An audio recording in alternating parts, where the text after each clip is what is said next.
हाँ हाँ नौची टिके अपेक्षा कर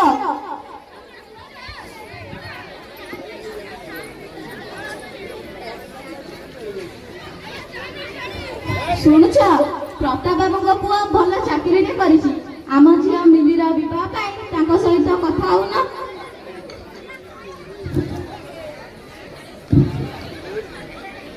अरे आमे तो गरीब लोक से पुओ सहित झीर बह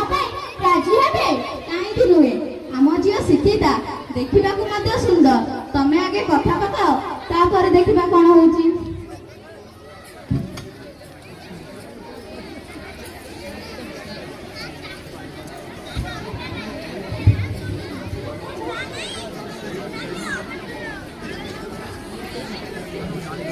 निश्चयटा बढ़िया है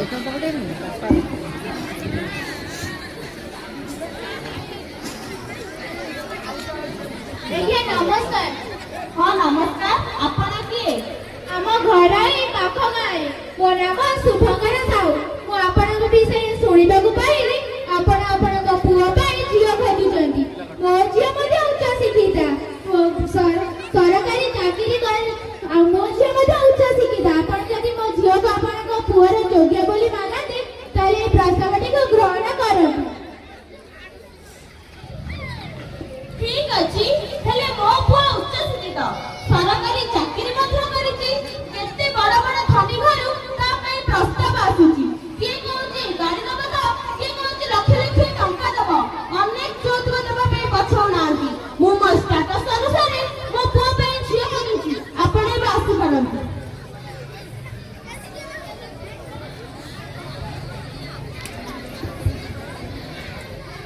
अरे तमे से बाबू को एमिते कोन कोन विदा कर देलो जे हमर तो टंका पैसा किछि अभाव नाही हमर भला बहुठी दरकार शिक्षिता मार्जिता संस्कारी और सर्वगुण संपन्न बहुठी दरकार शुभंकर बाबू का कथा आगु बढ़िले कोन असुविधा होगा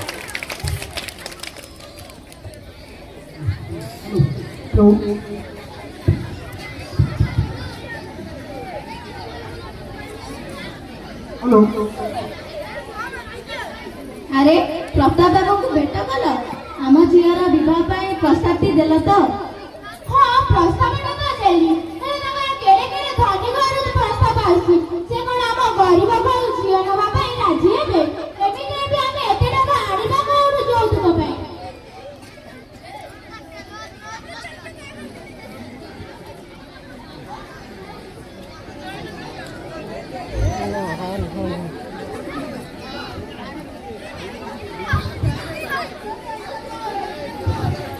बापा बापा मत बिना यौतुक विवाह करने को राजी हे मुझे विवाह करी मो बजार कौन सामग्री मो मूल्य के निर्धारण कर एमिति लोभी मान घर को मो जीवन चाहूनी बापा जे झियो को बापा निश्चित करबा चाहिए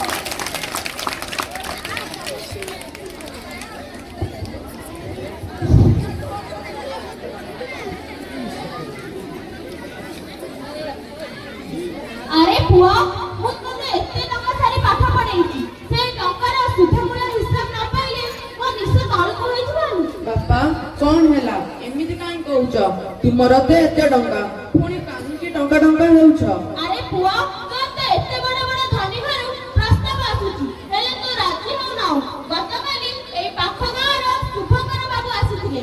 कहिले कहना मो झियो शिक्षिता देखिबा को सुंदर सर्वगुण संपन्न मार्जिता मु किंतु ताको कहिदेली तमे हम समाज बदलले आमे तुम भली गरीब घर झियो आनिबु नाही मु मो पुआ बाघरे 10 लाख टंका ओका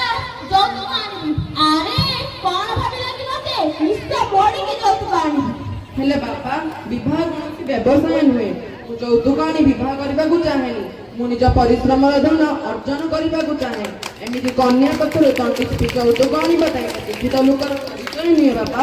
जौतुक नाले समाज रे कोन सम्मान रहिबो केउ सम्मान कथा कहउछ बापा सुन बापा मु कहि देउची यौतुक नेबा उदेबा हम समाज रे को अभिशाप दंडनीय अपराध मध्य पाठ साठ पढ़ी एभली बेप्रथा गोट देई पारिबि नाही बापा एही कारण शिक्षक ସେହି ସମୟରେ ପ୍ରବେଶ କଲେ ସାର୍ ଆପଣ ପ୍ରଣାମ, ଆସନ୍ତୁ। ହଁ ହଁ, ବସନ୍ତୁ ବସନ୍ତୁ।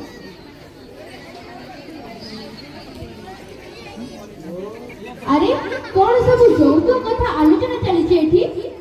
ନାଇଁ ଆଜ୍ଞା, ମୁଁ ମୋ ପୁଅ ବାହାଘରରେ କି ଯୌତୁକ ଆଣିବି ତାହା ପୁଅ ସହିତ ଆଲୋଚନା କରୁଥିଲି, କିନ୍ତୁ ମୋ ପୁଅ ଜମା ରାଜି ହେଉନାହିଁ। ଆପଣଙ୍କ ପୁଅ ଠିକ କହୁଛି ଆଜ୍ଞା। ଯୌତୁକ ପ୍ରଥା ଅବୈଧ ଓ ଅନୈତିକ। ଆମ ସମସ୍ତଙ୍କୁ ମିଶି ଏହାକୁ ସମାପ୍ତ କରିବାକୁ ହେବ। ଶିକ୍ଷା ଓ ସମ୍ମାନ ହେଉଛି ନାରୀର ମୂଲ୍ୟ, ଟଙ୍କା ନୁହେଁ। ଆପଣଙ୍କ ଘରକୁ ଏକ ସୁଶୀଳା ବୋହୂର ଆବଶ୍ୟକତା ଅଛି, ଟଙ୍କାର ନୁହେଁ। ଯୌତୁକ ପ୍ରଥାକୁ ବିରୋଧ କରନ୍ତୁ, ନ୍ୟାୟସଙ୍ଗତ ସମାଜ ଗଢ଼ନ୍ତୁ। ନାଇଁ ଆଜ୍ଞା, ମୁଁ ମୋ ଭୁଲ ବୁଝିପାରିନି, ମୋତେ କ୍ଷମା କରିଦିଅନ୍ତୁ। ମୁଁ ଟଙ୍କା ଲୋଭରେ ମୋ ପୁଅର ଭବିଷ୍ୟତକୁ ନଷ୍ଟ କରିଦେବାକୁ ବସିଥିଲି। ଠିକ ଅଛି, ତୁମେ ତୁମ ଭୁଲ ବୁଝିପାରିଲ, ସେଟା ସବୁଠୁ ବଡ଼ କଥା। ତୁମ ଭଳି ଆଉ କେତେ ଜଣ ଯଦି ଏଭଳି ଚିନ୍ତାଧାରାକୁ ବଦଳାଇ ଦେଇପାରିବେ, ତେବେ ଏ ସମାଜ ଏକ କୁସଂସ୍କାର ବିହୀନ ଓ ବଳିଷ୍ଠ ସମାଜ ହୋଇ ଉଠିବ। ଆପଣମାନେ ବୁଝିପାରିଲେ ତ? ଯୌତୁକ ପ୍ରଥା ଏଭଳି ଏକ କୁପ୍ରଥା ଯାହାକି ଆମ ସମାଜକୁ କଳୁଷିତମୟ କରୁଛି। ତେଣୁ ଆଜି ଆମେ ଏଠି ମିଶି ଶପଥ